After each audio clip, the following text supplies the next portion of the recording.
Yang berbahagia adalah saudara dan saya yang mendengarkan firman Allah dan yang memeliharanya. Amin.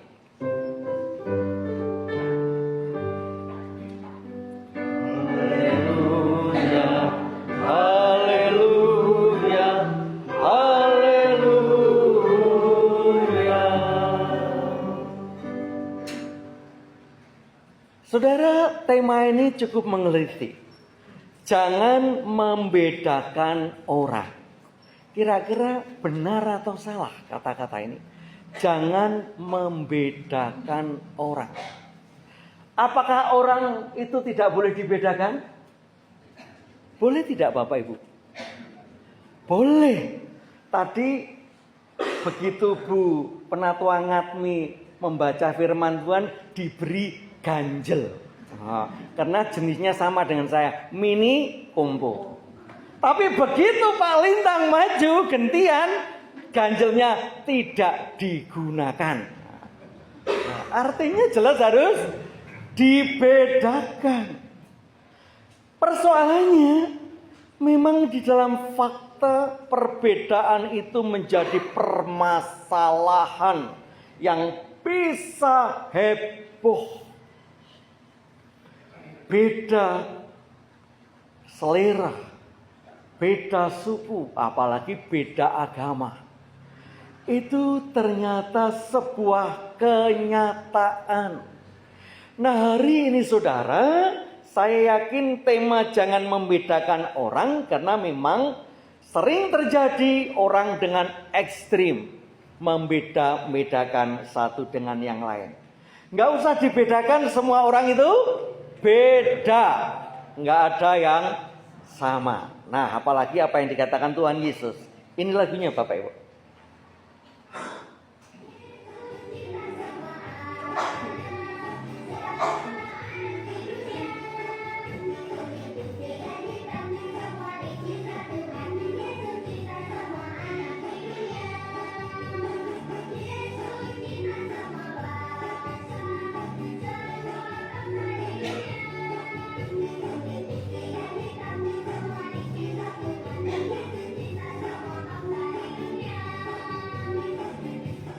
Saudara, kita perlu bersyukur karena anak-anak kita diberi bekal bahwa Tuhan itu mencintai semua orang.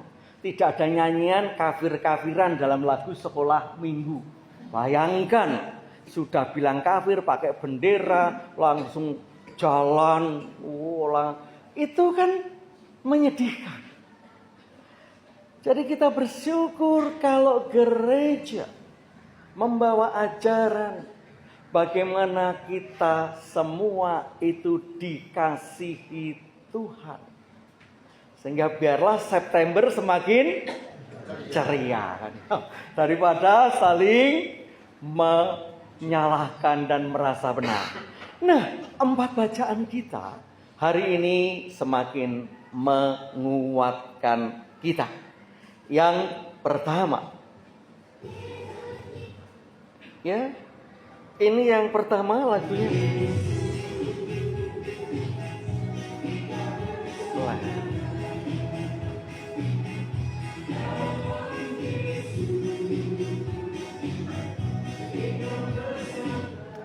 Sayangnya ini videonya nggak hidup.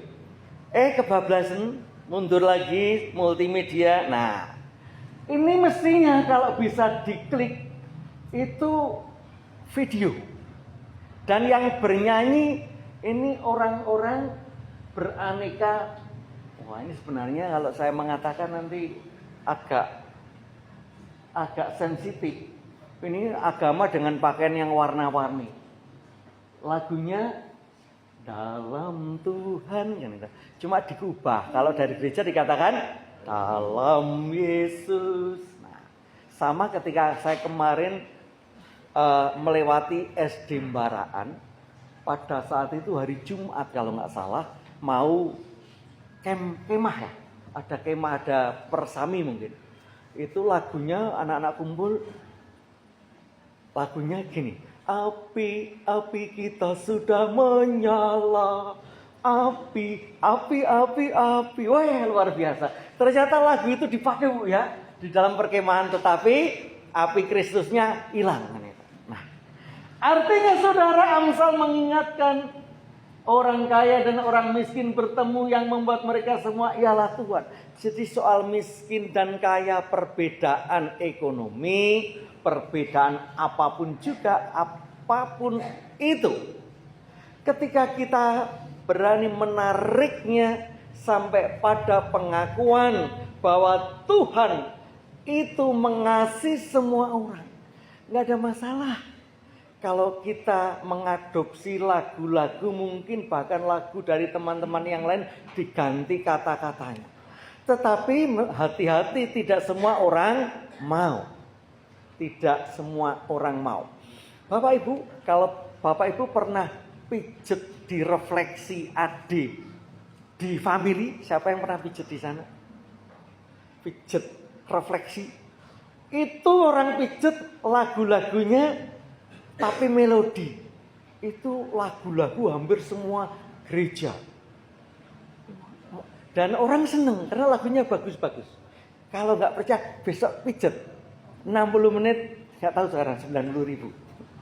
Nah, jadi ketika kita yakin Tuhan itu menginginkan kita ada di dalam sebuah kebersamaan, semua itu perbedaan menjadi berkat, justru saling melengkapi. Orang miskin itu sangat berjasa bagi orang kaya, menjaga kebaik hatinya. Kalau nggak ada orang miskin mungkin jadi pelit. Jadi semua itu sesuatu yang mengasihkan, sebuah perbedaan ketika kita yakin Tuhan punya rencana.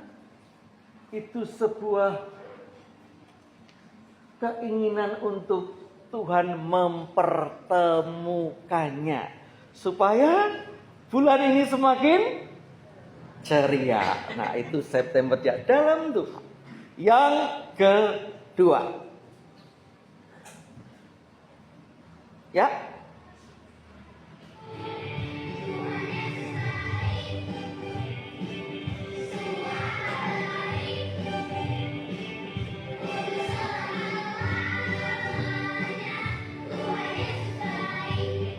mari Bapak Ibu kita akan baca bersama Mazmur ini.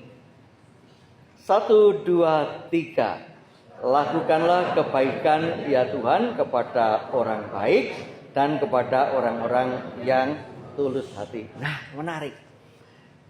Jadi ketika kita berbuat baik, ketika mungkin kita berbeda, bukan berarti kita levelnya naik menjadi orang yang lebih baik dari orang lain. Tidak. Karena Mazmur mengatakan lakukan kebaikan ya Tuhan.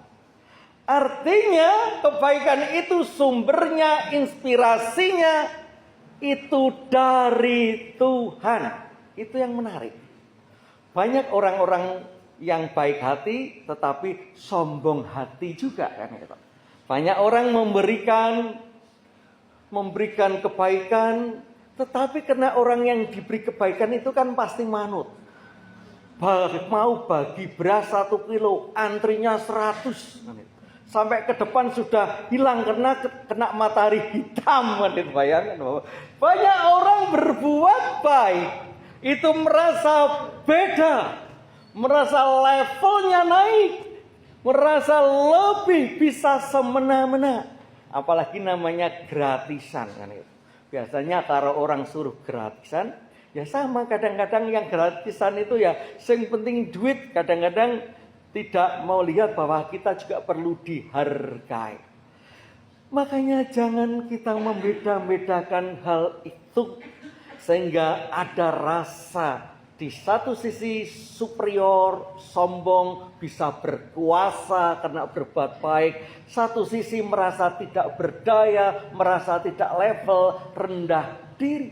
Bayangkan ketika itu konflik itu selalu dibangun. Sungguh sangat meresahkan secara iman. Dan hari ini Tuhan ingatkan.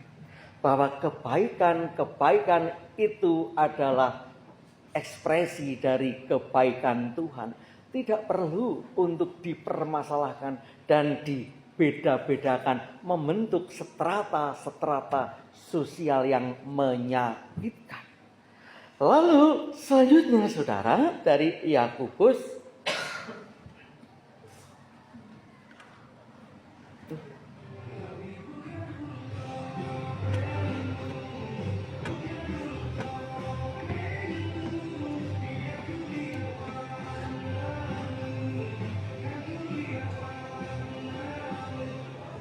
yang menyanyi siapa Bapak Ibu? Ini orang terganteng se-Indonesia. Ariel. Mari kita akan baca surat Yakobus ini dari yang atas. 1, 2, 3. Jangan memandang muka saudara-saudaraku sebagai orang yang beriman kepada Yesus Kristus Tuhan kita yang mulia. Janganlah iman itu kamu amalkan dengan memandang muka. Nah, yang bawah ini firmannya Google. Kita akan baca firmannya Google. 1, 2, 3. Kata ini berasal dari bahasa Latin persona yang berarti topeng. Dalam psikologi konsep persona dikembangkan oleh psikolog Swiss Carl Jung untuk menunjuk pada topeng yang digunakan untuk menyembunyikan sifat asli seseorang disebut anima. Nah, saudara, sebenarnya orang mengatakan kepribadian yang isinya karakter itu dari kata persona, personal. Ternyata topeng. Ketika kita menjadi orang-orang yang harus berhadapan dengan orang lain, maka kita perlu filter. Perlu ada hal yang tidak terang-terangan. Karena kadang-kadang kita sering yang suka namanya basa-basi. Jam 12 malam ada teman lewat, kita mengatakan silahkan mampir. Nah, itu pakai topeng, itu hanya ternyata basa-basi. Yang menerima bukan orang Jawa, langsung mampir dan minta makan. Marah kan. Jadi persoalan. Artinya saudara, kita nggak usah melihat seseorang dengan tingkah lakunya lalu kita membeda-bedakannya. Karena memang dalam kehidupan itu ada regulasi sosial. Ada tradisi-tradisi yang perlu kita mengerti. Dan tidak perlu dibedakan, nggak perlu dipersoalkan. Gayanya orang Jawa, gayanya orang Cina, gayanya kan sudah beda-beda. Saya punya temen Tionghoa, karena saking akrab saya tanya, "Bah tak takoni aja nesu opo? Opo ora duwe kathok dawa?" Ketawa dia katanya. Ya itu budaya. Kathoke kurang tapi duitnya berlebih. Nah saudara, itu budaya. Jadi kita nggak usah mempersoalkan muka orang, gaya hidup orang, apalagi digosipkan. Nggak perlu. Karena setiap orang punya gaya dan cara. Mari kita saling menerima, saling menghormati. Karena psikologi bahkan membongkarnya. Yang namanya personalitas itu dari kata persona, topeng. Ada saatnya perlu dibuka, ada saatnya memang harus ditutup. Ketika dibuka orang protes, ngono kok dia ngomong, mbok dibatin gitu. Ya saudara, itulah kenapa jangan kita terjebak dengan ambisi untuk membeda-bedakan orang satu dengan yang lain. Karena nanti ada kelanjutan. Oh, biasanya langsung to be continue. Setelah dibedakan, lalu dinilai. Isih apik kae, timbang kae. Ya. Tambah lagi, yo pantes wong bapake yo kaya ngono. Tambah lagi kancane padha mbahe yo ngono. Niku. Jadi saudara, hati kita begitu membara sehingga keceriaan September akan hancur. Semoga tadi ketika diteguhkan tidak ada yang ngerasain, loh kok tadi majelis popan. Nah, hari ini saudara, mari kita yakin, janganlah kita memandang muka. Pandanglah muka itu penuh dengan kecantikan dan kebaikan. Dan yang terakhir, lagunya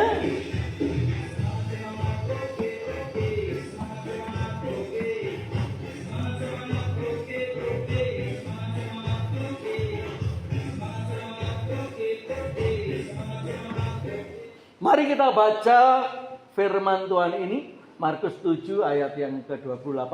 1, 2, 3. Tetapi perempuan itu menjawab, benar Tuhan, tetapi anjing yang di bawah meja juga makan remah-remah yang dijatuhkan anak-anak. Saudara, ini konflik sosial yang sangat tajam, di mana saling merendahkan suku bangsa satu dengan yang lain. Dan yang merasa paling tinggi adalah bangsa Yahudi. Jadi ketika ada perempuan dari Syro-Fenisia, maka ketika minta disembuhkan anaknya, Yesus mencoba melontarkan sebuah kritik sosial pada orang-orang Yahudi. Kalau nyampe, bayangkan Yesus katakan, yang penting kan anak-anak bukan anjing. Bayangkan, orang Yahudi merasa jadi anak-anak dan di luar itu nama disebut anjing. Seringkali kita mencoba melawan sebuah perbedaan, melihat orang yang dibuli karena perbedaan putus asa. Tetapi perempuan itu dahsyat, dia tidak marah. Dia tetap maju, bahkan mengatakan, walaupun dikatakan anjing, tapi anjing siap makan remah-remah dari sisa anak-anak. Itu artinya sebuah kritikan sosial, bahwa perbedaan tajam membedakan orang, merendahkan orang, itu dilontarkan oleh Yesus. Kalau orang Jawa itu dilulu, dia apa ya? Dipertontonkan supaya yang lain itu merasa, ya orang-orang Yahudi merasa malu kalau terlalu membuli orang. Tapi ini perlu sebuah perjuangan seperti perempuan itu yang ada yang terjadi di Afrika Selatan, namanya Nelson Mandela. Bayangkan, negara Afrika itu miliknya orang pribumi yang negro hitam. Tetapi ketika orang-orang bule, orang-orang Inggris ke sana menguasai, orang-orang hitam disingkirkan.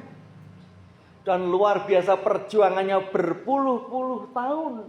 Dan akhirnya Nelson Mandela berhasil menjadi Perdana Menteri kulit hitam pertama kali di Afrika Selatan. Di Afrika Selatan mengalahkan politik apartheid, perbedaan warna. Dan itu benar-benar diperjuangkan dan itu berhasil. Nah, saudara, firman Tuhan, mari kita memperjuangkan persamaan untuk menghargai, dimulai dari hati kita. Untuk tidak mendesain hati kita membedakan orang lain, menganggap kita mungkin lebih tinggi atau bisa kita merasa lebih rendah dibandingkan orang lain. Hari ini mari kita nggak perlu membeda-bedakan, karena Tuhan memandang kita sama satu dengan yang lain, supaya kita bergandengan tangan dengan ceria tanpa hanya pura-pura. Amin. Saat teduh bagi kita.